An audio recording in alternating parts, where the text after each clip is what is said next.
everyone, welcome to our channel Students Homeopathy and let's learn together. Kant's philosophy is one of the important manuscripts of homeopathy. Understanding Kant's philosophy increases one's depth and acumen in homeopathy. So in this video, we will discuss a very important chapter from Kant's philosophy, that is lecture 13, and the title of the chapter is The Law of Similars. In Aphorism 21 to 25, Hahnemann proved that the homeopathic mode of treatment is the only curative method of treatment that produces permanent cure. On the other hand, the antipathic and the allopathic, that is the heteropathic, school are unable to eradicate the disease. They only give temporary relief to the patient. Moreover, they establish another disease worse than the former one, making the suffering of the patient more miserable. Let's say, for example, though morphine gives temporary relief to pain, its effect afterwards is detrimental.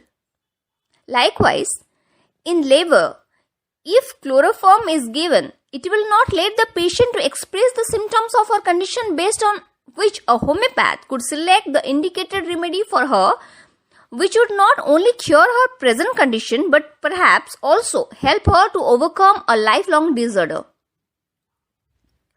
Under Aphorism 26 of Organon, Hahnemann has already mentioned that cure is entirely based on law of similars. That is, a medicine is capable of removing only those symptoms in a patient which it can produce in healthy individuals during drug proving. That means cure is seen under homeopathic mode of treatment only. The other system of treatment may seem to produce cure, but those are not the real cures. Instead, suppressions. Now, the law of similars as mentioned in Aphorism 26 like this: a weaker dynamic affection is permanently extinguished in the living organism by a stronger one if the latter, whilst different in kind, is very similar to the former in its manifestations. Now, Kant rearranged and wrote it in slight different way. A dynamic disease in the living economy of man is extinguished in a permanent manner by another that is more powerful, when the latter, without being of the same species, bears a strong resemblance to it in its mode of manifesting itself. And emphasized on the word more powerful.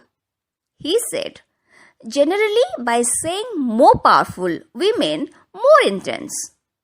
For example, we increase the intensity of electric power by adding more number of batteries.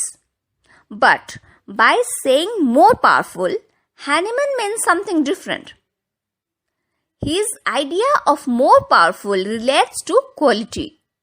That is, the more the drug becomes subtle or gets finer, the more it departs from its crudeness and approaches the simple substance, and the more powerful it becomes.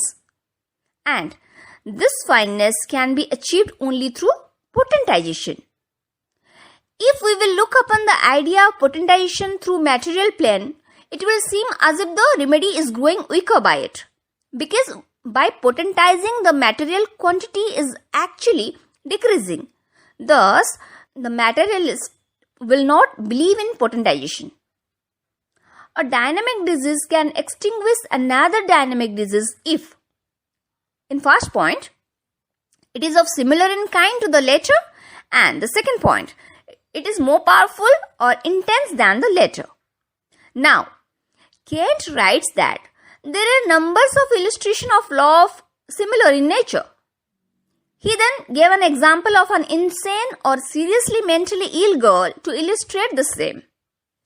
Just imagine a girl who has lost her mother or lover and suffering from melancholy afterwards. She is grieving over her past misfortune, interacting with no one and sobbing constantly. Now, if allopathic or heterogeneous mode of treatment will be given to her, for example, if we will console her by saying, "Don't bother, dear, strengthen yourself. Why are you brooding like this?" she will not listen to you because she thinks that everyone who is consoling her have not lost their beloved and thus they cannot feel their pain. Feel her pain. Next, what will happen if we will apply homeopathic, that is, similar mode of treatment? Just send someone who is a good actress to sit in the same room and make an audible expression of grief, like crying loudly so that the patient could notice her. Very soon, you will see the patient will come near her and ask about her pain. And after knowing that the latter also has the same misfortune, she will join her and together they will start shedding tears. In this way, she will get relaxed from her grief. This process is called mind cure, and Hahnemann also has applied this method in curing insanity. Aphorism 27 says that the curative power of medicines, therefore, depends on their symptoms, similar to the disease but superior to it in strength, so that each individual case of disease is most surely, radically, rapidly and permanently annihilated and removed only by a medicine capable of producing in the human system, in the most similar and complete manner, the totality of its symptoms, which at the same time are stronger than the disease. So, a crude drug cannot cure a disease despite it has symptom similarity. According to Kent, the form in which we are prescribing a drug is also important.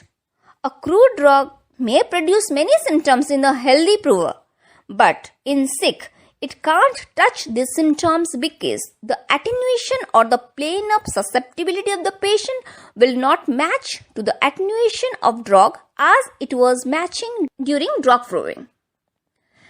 So let's quickly summarize all this. Homeopathic mode of treatment is the only curative method of treatment that produces permanent cure. Antipathic and allopathic school are unable to eradicate the disease. They only give temporary relief to the patient. A medicine is capable of removing only those symptoms in a patient which it can produce in healthy individuals during drug proving. The more the drug departs from its crudeness and becomes finer, the more powerful it becomes, and this fineness can be achieved only through potentization. A dynamic disease is able to extinguish another dynamic disease only if it is of similar in kind to the latter and also more powerful than it. A crude drug cannot cure a disease despite it has symptom similarity. Thus, the form in which we are prescribing a drug is also important. So that's all for this video. If you have not yet subscribed to our channel, please subscribe it now and also click on the bell icon and select all so that you will not miss any of our informative, educational and interesting videos on homeopathy. And please provide your feedback in the comment section below. And also we will love to answer your queries on this topic. Thank you for watching.